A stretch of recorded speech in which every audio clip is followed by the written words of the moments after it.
이번 시간은 과학의 본성과 과학교육에 대해서 한번 알아보도록 하겠습니다. 여러분들은 무엇이 과학이라고 생각하십니까? 보통 사람들은 과학이라 그러면 교과서에서만 본 다양한 과학적인 내용들을 과학으로 생각하는 경우가 많습니다. 그러나 대다수의 연구자들은 과학을 어떤 과학의 지식과 탐구의 과정 또는 연구의 과정 또는 실험 과정 등과 같이 과정적인 측면을 중요시하는 사람들도 있고, 또 인류 역사상 유명했던 과학자들이 남겨놓은 다양한 과학적 유산들을 과학으로 보는 경우도 많습니다. 이처럼 과학이라는 것은 어떤 정의가 정해져 있지 않습니다. 사람마다 다르게 정의할 수 있고 다르게 생각할 수가 있습니다. 그렇기 때문에 과학에 대한 정의보다는 과학이 어떤 특성을 가지고 있는지에 대해서 더 많은 관심을 가져야 합니다. 만약 다른 교과인 수학, 영어, 종교 등과 같은 과목과 과학은 어떻게 다른지 한번 생각해 보시겠습니까? 과학은 수학과 달리 진실만을 주로 다루고 있으며, 또한 논리적인 측면에서는 수학과 같을 수가 있습니다. 반면에 종교와 달리 어떤 논리적이고 증거를 댈 수 있는 객관적인 관찰된 사실들을 제공할 수가 있습니다. 이러한 점이 과학이 가진 다른 교과의 차이점이라고 할 수가 있습니다.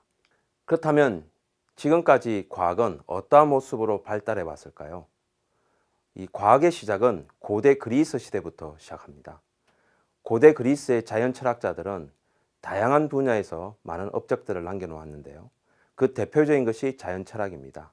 이 자연 철학 속에서 물질들이 어떻게 움직이며 그리고 운동하는가에 대한 관심을 가졌고, 그것이 역사의 흐름에 따라서 점점 물체의 운동과 속도, 빠르기, 이와 같은 물리적인 내용에 관심을 가지기 시작했습니다.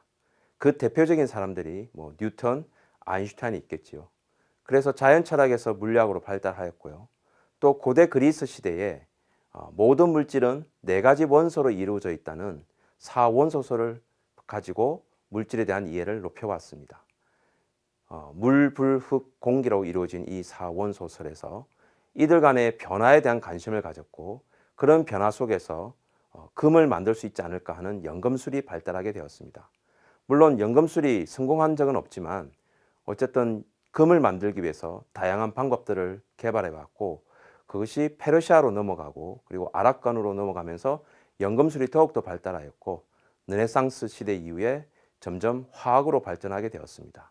그래서 17세기에 보일이 등장하고 18세기에 라부아지에가 등장하면서 오늘날의 화학의 근간이 만들어졌다고 볼 수가 있습니다.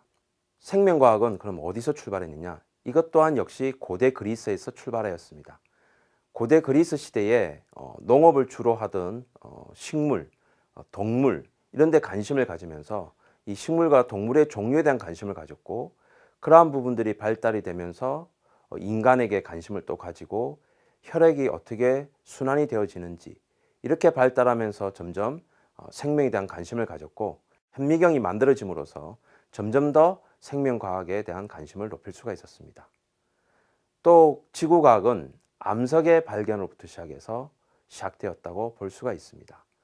암석이 처음에는 지구를 이루는 다양한 광물로서 시작되었지만 점점 그런 광물들을 채취하면서 광업이 발달하고, 그리고 항해에 의해서 전 세계 지구의 곳곳을 돌아다니면서 다양한 암석들을 발견함에 따라서 지구과학이 발달하게 된 것입니다. 그렇다면 이와 같은 과학의 발달에 발맞춰서 과학교육은 어떻게 발달되어 왔느냐? 지난 시간에 이어서 이 과학교육과 기술교육이 발달하는 과정을 살펴보면 1990년대 들어오면서 과학교육 쪽에서는 STS라고 해서 과학과 사회와 기술의 연관성에 대해서 관심이 높아졌고, 기술교육에서는 MST라고 해서 Math, Science, Technology, 즉 수학, 과학, 기술의 연관성에 대해서 관심이 높아졌습니다. 그러다 2000년대 들어서면서 STEM이라고 해서 2000년대부터 시작된 이공계 기피 현상을 영국이나 미국에서 이를 극복하기 위해서 과학과 기술과 공학과 수학, STEM이죠.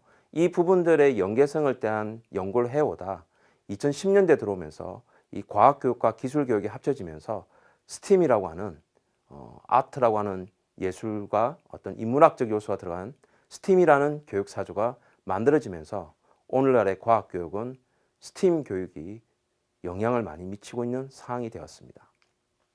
오늘의 주제인 그 과학의 본성은 어떠한 관점으로 볼 것이냐 한다면은 크게 네 가지 관점에서 볼 수가 있습니다.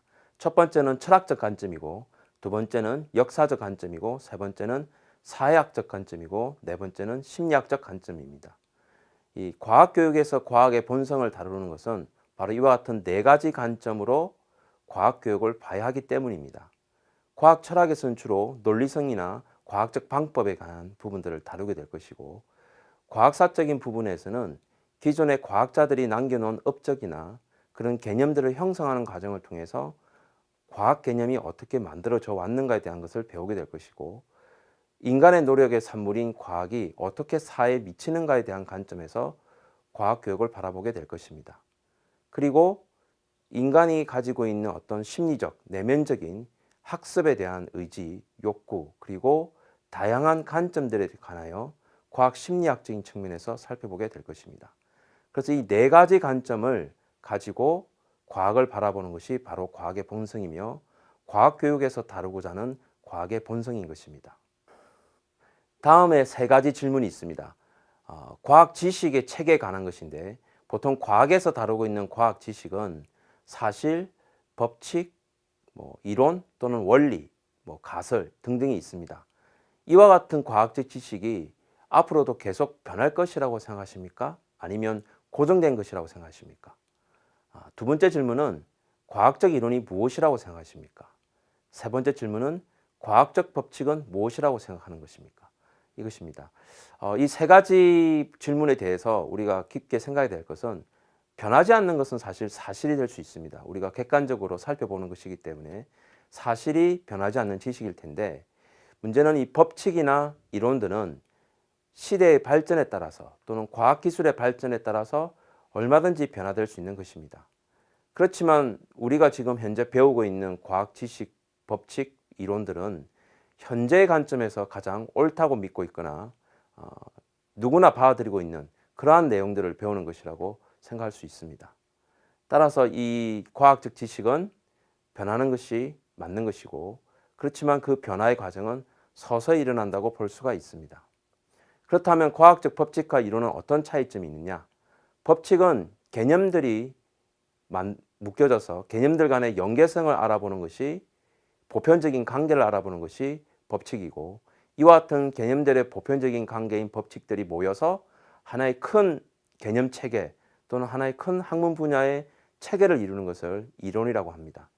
따라서 이 과학 지식은 사실로부터 출발해서 개념이 만들어지고, 그 개념들의 관계인 법칙, 원리들이 만들어지고, 그런 것들을 모두 다 포함할 수 있는 것이 바로 이론이라고 볼 수가 있습니다. 과학 지식에서 가장 중요한 두 가지 주요점이 있습니다. 그 첫 번째가 과학 지식의 가변성입니다. 과학 지식의 가변성은 지식이 계속 변할 수 있다는 것인데, 그 변할 수 있다는 것은 결국 누군가에 의해서 새롭게 발전할 수 있다는 것을 의미합니다. 과학 지식이 고정되어 있다면 지금의 오늘날의 이와 같은 문명 사회를 이룰 수는 없었을 것입니다. 그 다음에 두 번째가 관찰의 이론 의존성입니다. 누군가 뭔가를 새로운 것을 관찰한다고 할 때 백지 상태에서 바라볼 수는 없습니다. 항상 그 사람이 가지고 있는 어떤 과학 지식 체계인 이론들을 가지고서 그것을 관찰하기 때문에 보는 사람마다 다르게 인식할 수 있다는 것입니다. 이것을 우리가 관찰의 이론 의존성이라고 합니다.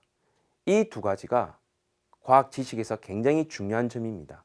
이런 점들 때문에 항상 새로운 이론을 발견하고 개발하고 발전시키려고 노력하고 있는 것입니다.